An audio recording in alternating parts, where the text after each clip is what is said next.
Welcome to the GenX Pole Arts podcast, Fit, Fierce, and Fearless.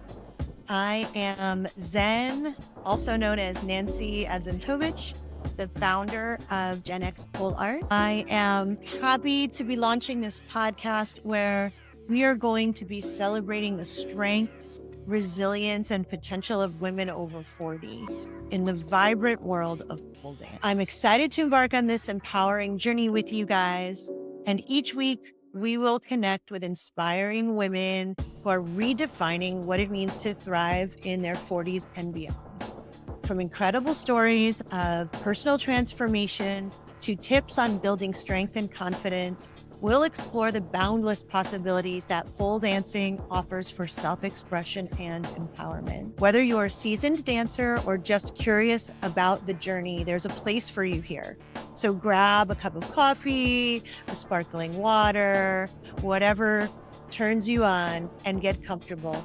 Let's celebrate the incredible power of women who are embracing their passions and pushing boundaries at every age.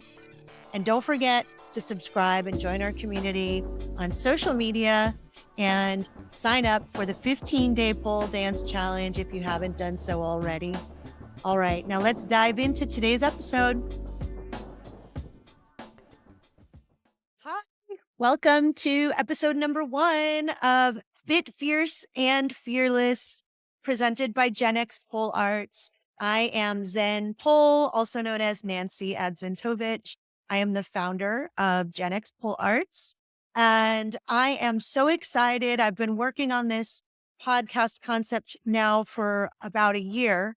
I've got some great guests lined up for you guys coming down the road. But first of all, I wanted to kick it off with introducing myself and getting into a little bit of the why I think this is such an important message and what prompted me to start GenX Pole Arts. So here we go. I started pole dancing right at the end of COVID when I was 49 years old, almost 50, just before I turned 50. Like everybody else during COVID, I was home during lockdown. I have 3 kids and 2 dogs, and it was just us. To say it was boring and kind of isolating is an understatement, as you all remember. My kids are boys. They stayed in their rooms on video games all day long.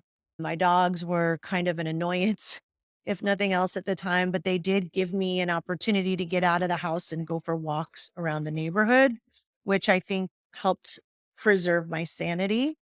But there came a point in time where I just felt like if I didn't try something out of the home that was different than just going to the gym and wearing a mask, which I had done as much as possible throughout COVID, that I was going to lose my mind. So there is a pole studio in my hometown, and it is kind of a staple. When you drive down this main road by the freeway, you see it. It has big red letters painted on the side of the building on the second story. And it's just there for everybody who drives by to wonder about. For years, I've seen it. So I think I found a Groupon and I was like, oh my gosh, I'm finally going to try this pole dancing thing because why not? Like the world is falling apart. I'm losing my mind. So what do I have to lose? So I went into the studio. I was wearing rollerblading knee pads. I was wearing like bicycle shorts as I was a triathlete at some point in time. And I think a sports bra with a tank top over it. And I went into this studio having no idea what to expect. I was wearing socks also. And it had such a cool vibe. It was like lights and loud music, and the instructor was super energetic, and all of the other women were kind of just open to trying whatever she said to do. So it was like a club. It reminded me of being in a club in my 20s. And I was like, okay, this is a lot different than being stuck in my bedroom scrolling on Twitter and Instagram all day long. So I really loved it. I felt super awkward. There were women wearing string bikinis and thongs, and I was like, wow, I wonder if she's actually a stripper because her body is amazing and she looks super comfortable wearing no clothes and like hanging upside down and doing all of these moves with her hips. And I was like amazed and I guess inspired, really. I was so impressed and I felt dumpy and awkward and I just wasn't really feeling very good about myself at all. But these other women really opened my mind and made me think about, wow, like that's okay. Like people do that. Okay. I took a video of myself during that class because they really encourage it at that studio. I don't know how to not get this glare on my glasses, you guys. I am looking at you, but yeah, you can't see. If I take my glasses off, I just won't be able to see. Well, I guess I don't really need to see. Anyway, I digress. I'll work on it for the next episode, or maybe you just listen and don't watch the video. So I watched the video after class and I shared it with my sister and I was laughing at myself. I was like, oh my gosh, look at me in my stripper class, because that's what I called it. I am definitely not cut out for this. I couldn't be more awkward and less graceful. But for some reason, I wanted to go back. I think the Groupon was like 3 classes. So I went back, and each time I went back, I wore a little bit less clothes. I got rid of the rollerblading knee pads because they were hard, right? They have like the hard cup on the knee. So when we were doing floor work, I was like not scratching the floor, but it was making that sound of like dragging on the floor, the hard plastic. And I was like, this doesn't seem right. And also didn't feel good because the plastic was like digging into my shin. So I got just some other kind of soft knee pads on Amazon and I went back and that was the beginning of like my vast collection of shoes and costumes and wardrobe. And someday I'll show you guys all the stuff I have around me right here. But I was hooked, needless to say.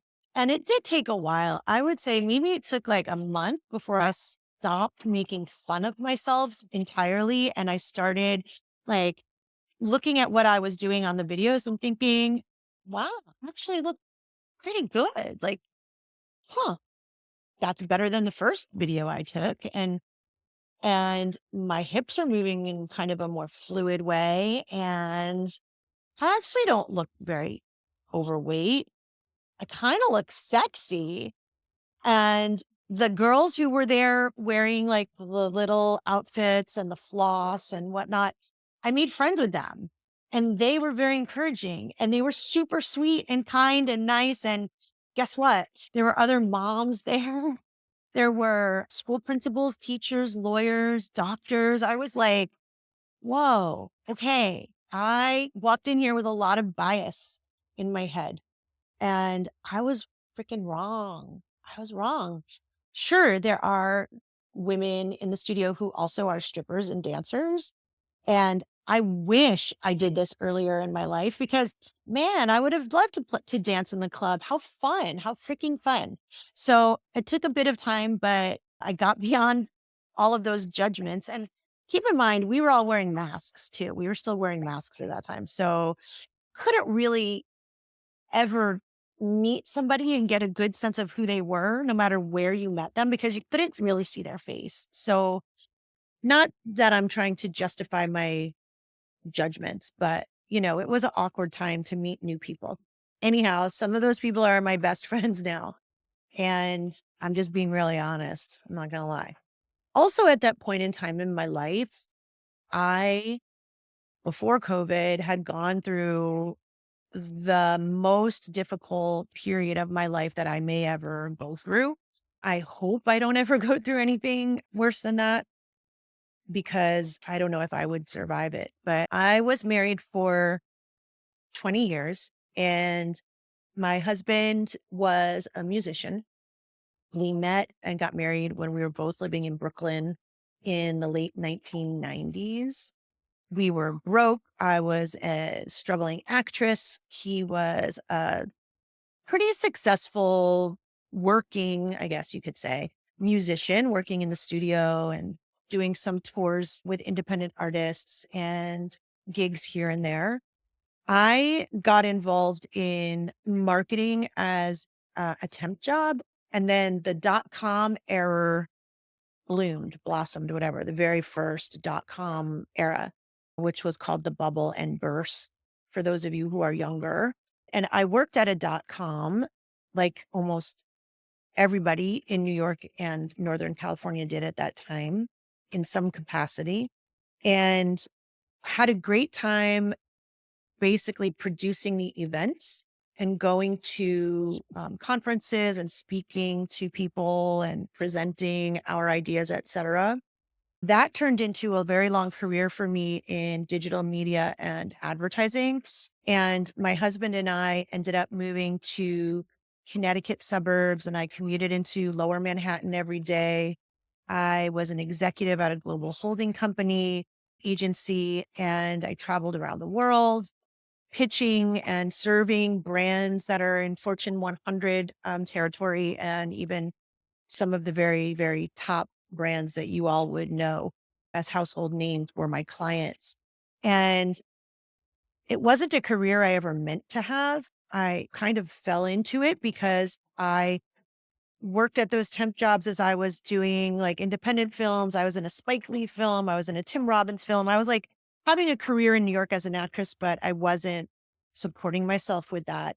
What I found I was good at in doing temp work was the marketing side of things. So that ended up being where I pursued financial stability and independence while my husband was pursuing music, which wasn't necessarily paying all the bills. Fast forward a couple of years, I had twins. Surprise. And one of us needed to have a steady income, insurance, blah, blah, blah. And it ended up being me because I had been on this path with uh, a lot of success in a very short period of time in an industry that was brand new. So there was a lot of opportunity for anybody who was passionate about it and curious to really educate yourself and move up, which is what I did. So fast forward a few more years, I had a third child, and then my company relocated us to Los Angeles, where I am today. And my role became even broader, and I was traveling more. I was not around much. I was exhausted. I was gaining weight. I was feeling very stuck because I was the real breadwinner of our family who was maintaining the lifestyle we had become accustomed to. During that time, my husband was having very strange health symptoms to the point where in 16 or 15, while he was touring in his most successful career move ever to date, we found out that he had a very, very rare liver disease called nodular regenerative hyperplasia with portal hypertension. Fast forward a year and a half, insane symptoms, procedures, fighting with the medical insurance industry, looking for doctors, switching doctors, using my network of people to find the best care path for him and to put a team together that could do something. He was a patient at the National Institutes of Health in Washington, D.C., and we would fly there. We were patients at UCLA, Cedar Sinai, and eventually had to go to Stanford, where we found the only doctor who was willing to try a liver transplant on him for this condition, which is not something that typically happens, or at that time, it wasn't typical in the US. It was only something they did in Europe. I moved my entire family. I took my kids out of school. They were in middle school and elementary school. And we moved to the Bay Area so that my husband could be on the list for liver transplant. I had my parents at my house in Southern California taking care of things. Thankfully, we had GoFundMe set up by people who cared about us to help us pay for the mortgage and rent in a second city. I was on family medical leave. It was like, I don't even know what to describe it. It was just an insane period of time that I didn't think I could overcome in any way, shape, or form. Fortunately, I got my shit together enough to join Core Power Yoga in the Bay Area. I have done my 200-hour yoga teacher training. years ago. So yoga was always part of my life.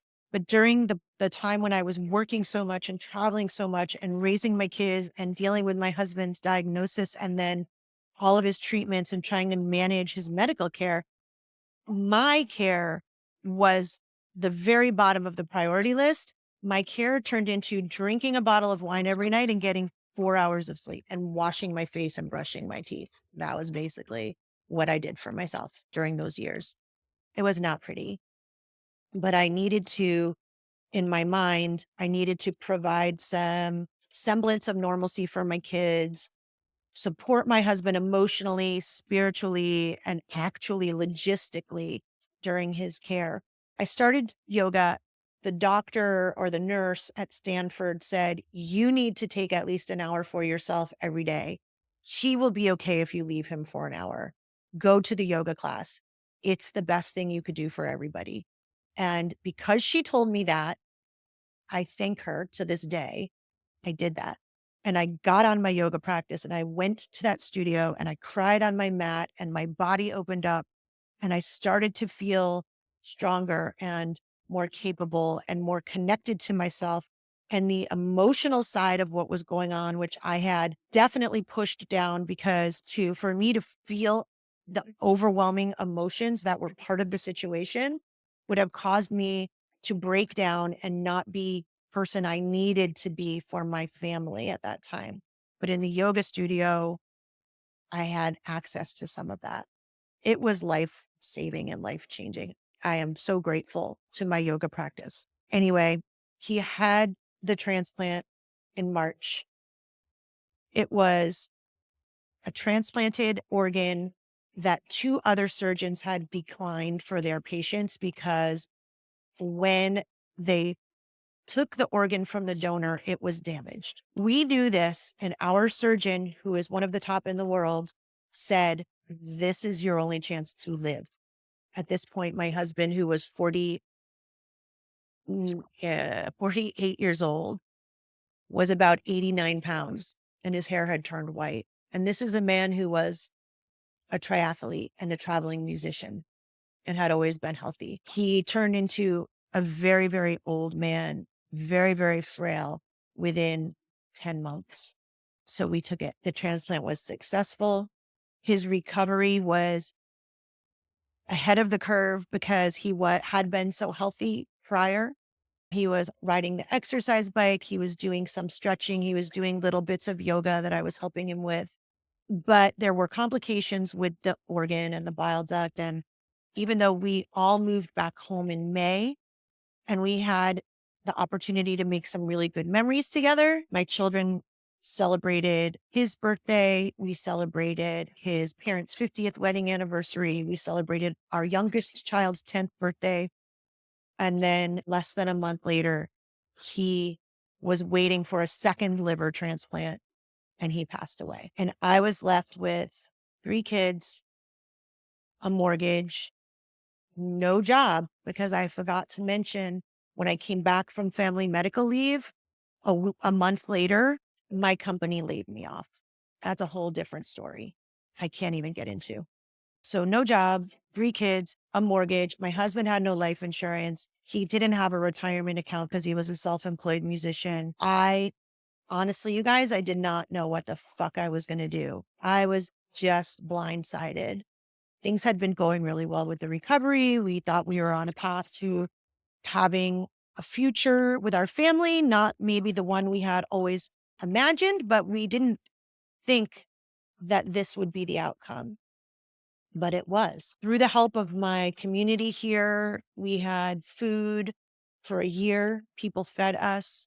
My professional network, after about 6 months, somebody reached out to me and said, hey, we have a job for you. You could do it in your sleep. It's everything you've done before. It's a pay cut, but it's down the street from you. You don't have to travel. And I think you could start really soon. And I took it. I was like, oh my God, I couldn't be more happy or grateful. And to this day, if it weren't for the support of my local community, my work community, and my family, I wouldn't be sitting here. And I don't know where my children would be today. Then That was 2018. I started the new job in 2019. I spent that next year trying to just figure out, how do I pay bills? I didn't even know what bills we had. I didn't know anything about where our finances were. I mean, there was just so many logistical things when somebody passes away, especially a spouse, like with the Social Security Department and the state and the federal government. It's just like hoops you have to jump through. It's ridiculous. Insurance. I still get mail and credit cards in his name today. I don't understand it. But then a year later, COVID. And my youngest son was diagnosed during COVID with Crohn's disease. He was very, very sick, and we spent a lot of time in the hospital with his Crohn's disease during COVID. In fact, he was in a medically induced coma for a week on life support. So, pole dancing, to circle it back, this is a really long story to let you know, I was about 40 pounds overweight. I was emotionally, physically, mentally drained in every capacity. COVID hit. It was almost like a break for me to just lay in bed and work on my laptop and know that my kids were in the house with me. We were all together and safe. And people were delivering food from, I was ordering it from the grocery store. I didn't have to go out. I felt like we were cared for in our little cocoon and we had each other. And it was almost like a healing time, even though it was horribly stressful. It was stressful in a different way because I was sharing that stress with the world rather than in my own little bubble, which is where I had been for a year and a half prior, or maybe two. When I went to that pole studio and walked into that club environment and saw these women wearing these little cute bikinis, shaking their booties, feeling joyful, owning their sensuality, having fun in that moment, it was the best fucking medicine I could have asked for. And I didn't even know I needed it. And the experience that I've had ever since that first day has validated it over and over again. I meet more women at the studio who come for the first time who are finding themselves in similar dire circumstances, leaving bad marriages, getting out of abusive relationships, fighting in divorce court for custody of their children, laid off from jobs that they've had for 20 years, struggling to figure out who they are after some kind of loss or setback. And being in the studio, having the opportunity to get out of your mind and to get away from all that shit that is happening around you and be present in that very moment is a blessing. And it is healing. And it doesn't matter if you are good at it. It doesn't matter what your body condition is. It doesn't matter if you think you can do it or if you think that you can't do it. If you walk in there, you are going to feel different when you walk out. And if you say hello to even one woman in that studio, I promise you, you will have made a new friend who will have some kind of understanding to whatever it is you're going through right now. And that is why I started GenX Polars. I thank you for listening.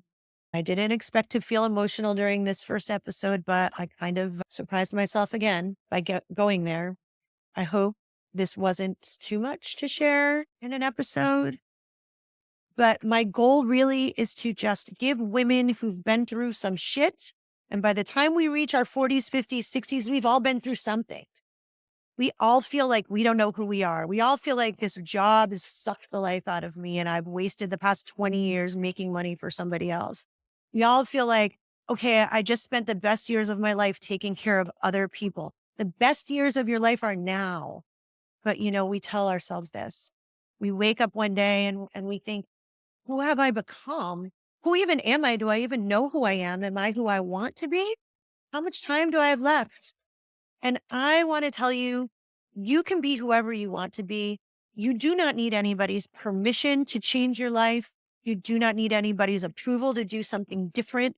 All you need to do is take the first step, whether it's doing one of my free workshops, signing up for the 15-day pole dance challenge, going to a local studio, whatever it is, just take one step in a new direction and you will end up someplace different. Thank you for listening. I love you. And I promise this podcast will not always be like this. All right. Peace, y'all. Thank you for joining me on this episode of Fit, Fierce, and Fearless, powered by GenX Pole Arts. I hope you feel inspired by the incredible stories of strength and resilience that we shared today. Remember, it's never too late to embrace your potential and unleash your passion. If you enjoyed this episode, please, I would appreciate it if you would take a moment to subscribe, rate, and leave me a review. Your support really helps me to continue to uplift and empower women over 40 in our pole dance community and beyond. Don't forget to connect with me on social media for more inspiration and updates. I'd love to hear your stories and share in your journey. So until next time, keep dancing, keep shining, and remember that your strength knows no age.